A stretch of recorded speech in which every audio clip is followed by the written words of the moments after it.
now on episode 6, but my favorite part of episode 6 is not the fact of the name becoming Yo versus Horo Horo. No, it's the fact that while all this conversation between Yo and Manta is happening, after he gets pretty much beat the out of by Anna because Anna thinks he's cheating on her.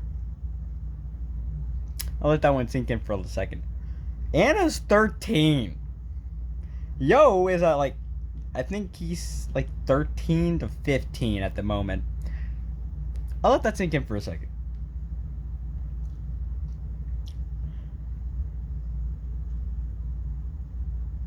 So we have Anna, right? So now we back to Anna, right? So she thinks she's cheating on him with Silva. Silva is a dude, first of all. Yo is straight, second of all. And third of all, he had to beat up Silva to get an Oracle Bell, which is what Manta and Yo are talking about, right? So, I love how this entire conversation that they're having, Yo seems like a crackhead every episode. But in this episode, it is confirmed that he at least has a shirt with a marijuana leaf on it. A white shirt with a green marijuana leaf on it. It's confirmed he has it canonically in this episode. And I love how he's wearing it just now. It's like, frick the rest of the time, he's now just wearing it for the first time in the entire show. Bro, where was this shirt when you were fighting freaking Silva? This would have been epic. You in this shirt while fighting Silva would have been amazing to me for me to watch, bro. What the hell? You're telling me you couldn't just pull out this shirt for, like, I don't know, suspicion? Or you just gonna wear this one day and never wear it again, bro? Like, what the hell? You like your weed shirt. I know you do, because I've seen you wear it like 5 times in the 12 episodes I've watched. But I'm on episode 6 again, so this is the first time we see the weed shirt. So I just have to address that real quick. Also, Manta's talking to him like he's on marijuana. Like, Manta and him are doing major drugs. Like, they're high as can be. They're on the verge of overdosing type shit. And I'm like, bruh, why are you about to overdose with Yo, first of all? Second of all, why is O wearing a marijuana shirt? And third of all, you were explaining this to the shaman. You explain how the Oracle Bell, the thing for the shaman fights, works to the shaman. What the hell are you doing, bro? He obviously knows how the freaking fights work. He's the shaman in question. Jesus, Manta, how stupid are you? You're supposed to be the smart friend. Apparently you're the dumbass one. Come on, man. Also, can we just talk about how... I'm just going to talk about how... So, me and my friend, Logan, shout out to him real quick. He's one of my best friends, but, him and me have talked about how there are 2 fire characters that became donuts. I forgot Chrome became a donut because of Ren. That's 3 anime characters that I can name off the top of my head now that became donuts, including Ace, Rengoku, and Chrome. Those are the only 3 I can name off the top of my head that became donuts immediately. Technically immediately. But, like, the first are relatively in the range of, like, the couple episodes that we fully meet them, I mean. But we don't know about Chrome until Silva goes to him.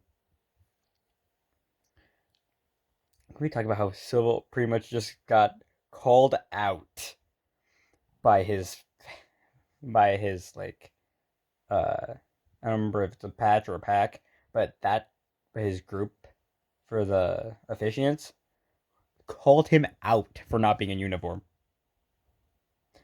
I'm in Boy Scouts, so that hit me with another level of relativity, because of the fact I understand what Silva. I understand I understand both Silva and his like officiant group what they're talking about here because of the fact of Boy Scouts. We have uniforms. We have Class A's. We have Class B's. We also have times that we don't even wear a Class B sometimes because we don't have any more left. But or we're in uniform or in Halloween costumes or something like that for Halloween parties or something. But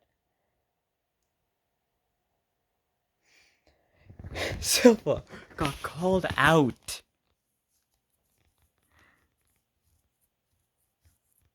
by one person. And then that one person proceeds to ridicule him for having emotion. While he's trying not to cry in front of Chrome's dead body. With a hole in the chest because of Ren's goddamn spear. Ren impaled him. Like, no, I love how he's like, yeah, you can't hit me with mana. You can't hit me with physical attacks. Are you sure about that? Because that's all we've seen him ever do. He's also always seen Ren ever do. Physical attacks. Unless this bro went like some weird random mana thing of and threw the freaking spear, he has no power. Meaning he just full on got away with murder and no one's gonna talk about it. That's what's more concerning. And then what do you mean God can't tell the future? According to Manta, we already have destinies in the stars. Who do you think is overseeing them? God, you dumbass. But, so either Manta's lying to Ryu now, and I'm not even saying that's wrong, because Ryu probably is getting lied to at one point or another by Manta already, so, yeah. But, next one, but the chief, the old lady in question here. What the? He is God. He is omnipotent. He is all-knowing. If he's all-knowing, that means he knows the future too, you dumbass. The entire thing of all-knowing is they know the past, present, and future. What's going to happen, what the outcomes will be, and what can happen. He knows what can happen. He knows everything that can happen, but it's all depending on the outcomes of the decision. That's why I think he means by the future is just a series of outcomes. Yeah, it's a series of what happens because of certain outcomes. But the main thing about that is the Titan, pretty much, aka God in this one, the omnipotent King of Spirits, God, knows what's going to happen in the future as well. He knows the process of the outcomes that could happen. He knows all these outcomes that could happen, but he needs to figure out which outcome it is. That way he can figure out who the hell is the Shaman King. That way he can know which one to lend the power to. It's not a matter of, yeah, we're fighting because he doesn't know anything about the future. No, it's the fact that he knows every outcome that could possibly happen in the future, but he needs, in order to know which outcome is going to happen, he needs to watch the outcomes happen in the present as well. He can't just use the past, because past could be a foreshadow for the future, or it could just not be remotely related to the future. It's like the past could be freaking 9/11, and the future could be another 9/11, or the past in real life is 9/11. And now we have TSA, all of them. And they're doing their best to make sure that 9/11 can't happen again. And we don't have any more, Twin Towers anymore because of this, and all that fun stuff. But let's say World War II didn't happen. I'm saying World War II because I just took a World War II test, and I'm watching Saving Private Ryan in history class. But let's say World War II never happened. Then we wouldn't know the flaws in the German thing to where someone could easily become a dictator. And sure, there'll be a lot less lives lost, but also keep in mind, if it doesn't happen then, it might happen in the future as well. Everything is just a matter of outcomes. And for example, the World War II outcome. If Hitler made it into art school, he might not have started World War II. He might not have tried to become the dictator of Germany. He might have tried to be perfectly normal and just a random artist. You know, we might not know Hitler. We might know someone else. We might not know anyone who created the Holocaust. The Holocaust might not happen. It's just a matter of outcomes based off of an outcome that happened. Where in this outcome, Hitler got rejected from art school. Hitler also realized that people hated Jews for some reason because of the fact of Christianity, and they were being blamed. Keep in mind, I'm a Christian. Yeah, it's messed up, but I know it is, so. But it just keeps happening. It's an ever-ending cycle right now, and it's all happening again and again and again. Because I remember that because one of my teachers says that history is kind of like algebra and the Pythagorean. Yeah, what the hell? I can't speak today apparently. In the Pythagorean. That theory that goes a squared plus b squared equals c squared. I know you know what I mean. I just can't say the first word for some reason. Pythagorean. I don't remember. I can't say the first word, but you know what I'm trying to say. Especially if you've taken algebra, but especially if you've taken geometry at all, because it's in geometry, algebra 1, I believe, and maybe algebra 2. I'm not sure about algebra 2 because I'm not in algebra 2 yet, but that, right? We have, because like A happened, okay? A is an outcome that happens. B is an outcome that happens. E equals this effect of those two outcomes. For example, Hitler not being able to get into art school. Hitler blaming Jews. Turn into Hitler creating a Nazi party. The Nazi party making everyone believe Jewish propaganda and the Holocaust happening. It all tracks back to those two outcomes happening in that order or somewhere near it. And so it's like to where it could happen again still. It's a lot of like watch what happened in the past, figure out what happened in the past, and change it for the future, or get ready to take it in the future. For example, the Great Depression. People started doing risky investments. The banks started to fail, getting their money out. Bank rushes happened. They started failing getting the money out. Equaled to no one trusting the bank, everyone being broke, and because people didn't know where to put their money. And there was a lot of robbery probably. All this happened because of the fact of something to do with a bank and the government checking on it or something. And it all happened from those two outcomes, though. And it could happen again. So, like World War One, right? It happened for a simple reason of, well, pretty much. Actually, let's not go with World War. Let's go with the independence.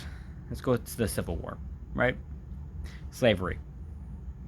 Outcome 1, slavery is, people realize that slavery is bad, especially in the North. Outcome 2, the South doesn't want to give up slavery yet, and Abraham Lincoln can't make slavery become illegal by himself.